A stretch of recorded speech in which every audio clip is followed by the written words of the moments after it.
Hello everyone, I hope you are doing well.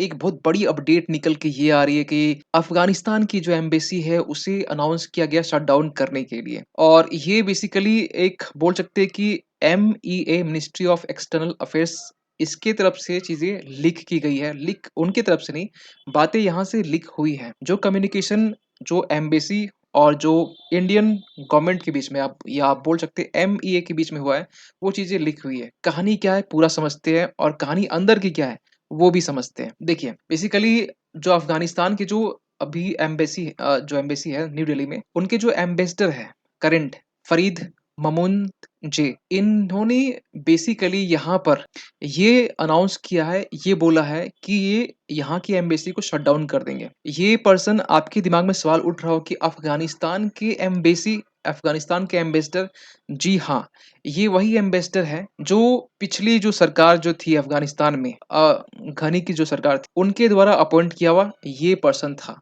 ठीक है? या आपके हैं, ठीक है? जो आपके फ़रीद ममनूनजे जो ये। अब यहाँ पर एक सवाल निकल के ये आ रहा है कि ये जो पर्सन है, अभी यहाँ पर न्यू दिल्ली में जो बेसिकली इनकी जो एम्बेसी है, साउथ दिल्ली में बेसिकली है इनका, तो ये क्लोज़ करने की बात कर रहे हैं, ये शट डाउन करने की बात कर रहे हैं। लेकिन बात कुछ और ही निकल के आ रहा है। बात क्या है? बात कुछ इस तरीके से है कि इन्होंने अपनी जो एम्बेसी है, ये 1 मंथ पहले ही इन्होंने छोड़ कर यहाँ से चले गए कहाँ पर? तो ये चले गए बेसिकली लंदन चले गए। और वहाँ जाने के बाद में इसके बाद में चीज़ें यहाँ पर लीक हुई हैं। हुआ क्या है? इसको थोड़ा समझते अच्छे से।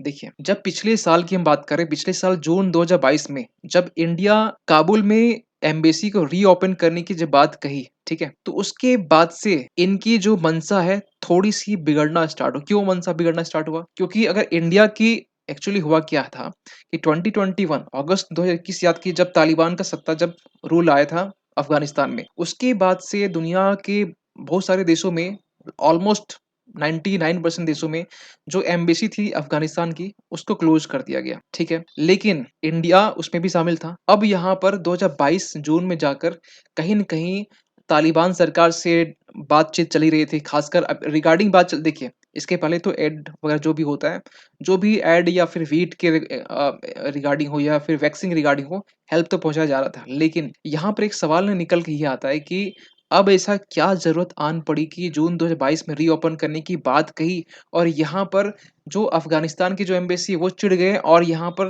उन्होंने प्लानिंग की एक अच्छे तरीके से और फाइनली फाइनली ये कह सकते हैं कि इन्होंने इंडिया को छोड़कर लंदन चले गए एज ए असाइलम। अब एक दिमाग में सवाल उठ रहा हो कि एज ए असाइलम, यस, तो असाइलम बेसिकली होता क्या है? इसका लिटरल मीनिंग हम देखें तो हम ये कह सकते हैं कि एक सेफ और इनवायलेबल प्लेस एक रिफ्यूजी के लिए होता है। रिफ्यूजी हम ये कह सकते हैं कि वो पर्सन जो अपने देश से परेशान है, वो दूसरी कंट्री में शरण लेने के लिए गया हो। तो कुछ इस तरीके से इमेज में आप देख सकते हैं। इसकी जो थोड़ा-सा हम बात करें, थोड़ा-सा इसका हिस्ट्री, तो ये बेसिकली जो क्रिश्चियन चर्च थे, तो ये क्रिमिनल्स के लिए ऑफर किया करते थे। लेकिन बाद में जो इनकी जो बोल सकते हैं अपडेट हुआ और अब दूसरे कंट्रीज़ के भी जो भी सताए हुए जो लोग होते हैं, वो जाते रिफ्यूजी बन के बेसिकली दूसरे कंट्री में। अब ना एक सवाल निकल के ये आ रहा है कि हुआ क्या था? हुआ ये था कि जब इंडिया की एम्बेसी रीओपन करने की जब बात चली, ठीक है? उस वहाँ तक तो सब कुछ सही था, ठीक है? इसके बाद में ये बात चलने लगी कि भैया यहाँ पर जो क्या बोलते हैं, अफ़गानिस्तान की जो एम्बेसी है, फाइनेंशियल क्रंच देखने को मिला, रेवेन्यू क्रंच देखने को मिला और सबसे बड़ी बात क्या है कि तालिबान ने अपनी जो एम्बेसडर है, कादिर शाह, इनको अपॉइंट करने का अनाउंसमेंट किया। जब इनकी अनाउंसमेंट की गई, तो यहाँ पर खासकर करंट जो एम्बेसडर थे फ़रीद ममनूनजे, इन्होंने ये सोचा कि अब मेरी दाल नहीं गलने वाली। इंडिया से भी उन्होंने बात की, ठीक है? इंडिया को भी उन्होंने बात की, अपनी मंशा बताई, अपनी जो भी इच्छा है वो बताई और उन्होंने ये कहा कि यहाँ से हम लोग जाने वाले हैं बेसिकली यहाँ पर। लेकिन इनकी एक पॉइंट आपको और बताना चाहते हैं इसमें, इनकी तरफ से यहाँ पर आप देख सकते हैं कि यस, कि Afghanistan envoy confirms news of embassy in Delhi shutting down consulates to remain open. देखिए, एम्बेसी तो आपका क्लोज हो रहा है, कॉन्सुलेट्स आपका ओपन रहेगा। ये अगर कुछ लोग कंफ्यूज होंगे, आपको बताना चाहते हैं कॉन्सुलेट्स और एम्बेसी में डिफरेंस क्या होता है। एम्बेसी अगर हम बोल रहे हैं तो इसका मतलब वो चीजें दिल्ली में है, उसकी जो ऑफिस है वो दिल्ली में है, एम्बेसी, ठीक है?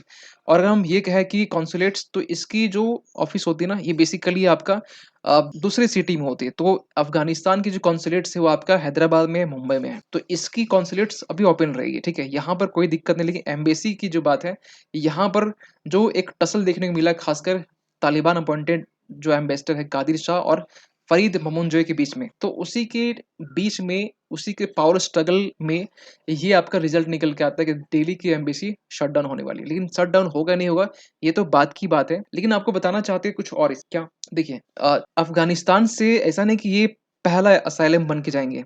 इसके पहले आपको मालूम होना चाहिए कि वहाँ के जो प्रेज़िडेंट थे घनी, अशरफ घनी, तो उन्होंने भी बेसिकली असाइलम के रूप में ही यूएई में शरण ले रखा हुआ है। और भी बड़े-बड़े जो मिनिस्टर्स हैं वो भी असाइलम असाइलम के लिए दूसरे-दूसरे यूरोपियन कंट्री और जो अरब कंट्री उसको अप्रोच करते हैं। एक सवाल दिमाग में उठता हो कि बहुत सारे लोग यूरोपियन कंट्री क्यों अप्रोच करते हैं?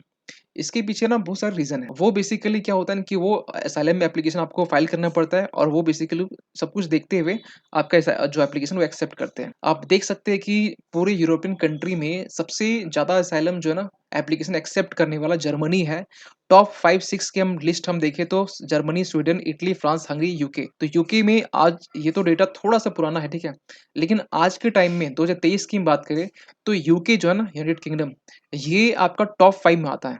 अभी टॉप 6 में, ये टॉप 5 में भी आएगा। जर्मनी में फिलहाल तो अभी लोग बोल सकते हैं कि एज़ कम्पेयर टू यूके ज़्यादा है, लेकिन यूके जो है ना, फिलहाल अभी वहाँ पर असाइलम के लिए बहुत ज़्यादा लोग अप्रोच करते हैं, खासकर ऐसे देश जैसे म्यांमार के बहुत सारे लीडर हो गए, ठीक है? ऐसे लीडर जहाँ जो अपने ही देश से परेशान हैं, इवन कि अगर आप पाकिस्तान के भी कुछ लीडर्स को देखेंगे, तो आप कुछ लीडर्स को यूरोपियन कंट्री में ही पाएँगे। हाँ, कनाडा में भी है, लेकिन यूरोपियन कंट्री में ज़्यादा पाएँगे। तो ये छोटी-सी एक बात है, लेकिन आपको बताना चाहते हैं कि पूरे वर्ल्ड में भी जो अफ़गानिस्तान की जो एम्बेसीज़ हैं, वो ऑलमोस्ट क्लोज़ हैं। मतलब ऑलमोस्ट क्यों बोले? ऑलमोस्ट इसलिए बोले क्योंकि कहीं न कहीं कुछ मामले में जैसे इंडिया में ओपन था, वहाँ पर तालिबान की सरकार अफ़गानिस्तान में, लेकिन इंडिया में एम्बेसी जो है ना, वो अपॉइंटेड जो पिछली गवर्नमेंट थी उनके द्वारा अपॉइंटेड यहाँ पर थी। लेकिन अब इसके पीछे रीज़न ये है कि तालिबान गवर्नमेंट को रिकॉग्नाइज़ नहीं किया गया फॉर्मली बहुत सारे नेशंस की तरफ से, एक्सेप्ट चाइना को छोड़ के। क्योंकि चाइना वो एक्सेप्ट कर चुका है कि हाँ, ये एक नेशन है, ठीक है? वो उसकी अपनी मंशा है।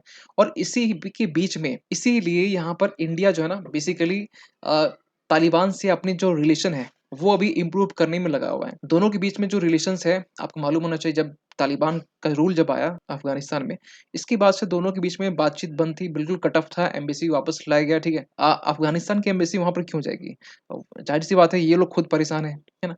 तो वहाँ की एम्बेसी इंडिया आ गई, ठीक है? फिर से रीओपन होने की बात हुई और फिर से ये देखा गया कि पिछले साल की बात है, पिछले साल की ये इमेज है कि इंडियन गवर्नमेंट के कुछ ऑफ़िशियल्स तालिबान के जो लीडर्स हैं, उनसे बात कर रहे हैं। उनसे बात करते हुए देखा गया, ठीक है? और ये भी देखा गया कि जब से तालिबान का रूल आया, इंडिया बेसिकली इससे पहले बहुत सारा इन्वेस्टमेंट कर चुका था। फॉर एग्ज़ाम्पल कि आप देख सकते हैं कि सबसे पहला 218 किलोमीटर जो रोड प्रोजेक्ट था, बेसिकली जरान से लेके दिलाराम तक, ये इंडिया ने डेवलप किया, ठीक है? और इसको जब तालिबान का जब रूल आया, तो इसको कहीं न कहीं बीच में छोड़ना पड़ा। इसके बाद आप देख सकते हैं कि हेरात में आप बोल सकते हैं कि जो सलमा डैम है, वो बनाया गया, ठीक है? फिर आपका जो यहाँ पर आप देख सकते हैं कि इस जगह पर पोले खुमरी, ये ऐसा प्लेस है जहाँ पर 220 किलोवाट डीसी ट्रांसमिशन लाइन यहाँ पर बिछाया गया है। और आप देख सकते हैं कि 4 वाले में यहाँ पर ये बेसिकली आपका जो अफ़गानिस्तान का जो पार्लियामेंट है, या हम ये कहें कि Indira Gandhi institute of child health and Habiba school, ये इंडिया ने डेवलप किया है और इसके अलावा भी बहुत सारा इन्वेस्टमेंट हुआ है। तो हम ये कह सकते हैं कि सिंस 2001 से लेकर अभी तक टिल 3 बिलियन से प्लस जो इन्वेस्टमेंट है ना डॉलर, वो अफ़गानिस्तान में कर चुका है। और जब से तालिबान का रूल आया, इसके बाद से जो इन्वेस्टमेंट था, वो बिल्कुल ठप सा हो गया। बस थोड़ी-सी इन्फॉर्मल बातें चल रही थी कि आप अपनी जगह पर मतलब अपनी भूमि को, अपनी लैंड को हम लोग इंडिया के अगेंस्ट में यूज़ करने नहीं देंगे, खासकर पाकिस्तान का भी इशारा था। तो ये सब बातें चल रही थी, कुछ-कुछ व्हीट को भी एक्सपोर्ट किया गया बीच-बीच में, ठीक है? लेकिन अभी तक इंडिया ने अभी फॉर्मल तरीके से एम्बेसी को रीओपन नहीं किया है, एस्टैब्लिश नहीं हुआ है। बातें चल रही है, हो सकता है कि आगे आने वाले टाइम में एम्बेसी एस्टैब्लिश हो, ठीक है? और फिर से नया एम्बेसडर जाए और तालिबान से जो एक कम्युनिकेशन है, एक रिलेशन है, वो कहीं न कहीं मतलब हमारे जियोपॉलिटिकल जो इश्यूज़ हैं, हमारे लिए खासकर, उसके लिए तो इम्पोर्टेंट है अफ़गानिस्तान। अफ़गानिस्तान इसलिए भी और इम्पोर्टेंट है क्योंकि अफ़गानिस्तान का पड़ोसी देश पाकिस्तान है, ठीक है? और हम लोग बहुत सारा इन्वेस्टमेंट यहाँ कर चुके हैं। कहीं न कहीं कल्चरल टच भी है ना? तो इसके लिए भी अफ़गानिस्तान बहुत ज़्यादा इम्पोर्टेंट है। तो देखते हैं आगे क्या इसमें अपडेट आता है। जैसे वो इसमें कुछ अपडेट आता है तो वैसे हम इसके रिगार्डिंग और भी वीडियो हम लेके आएँगे। फिलहाल के लिए तो वीडियो कहीं पर एंड करते हैं। मिलते हैं हम लोग किसी अगली वीडियो में, तब तक के लिए थैंक यू सो मच।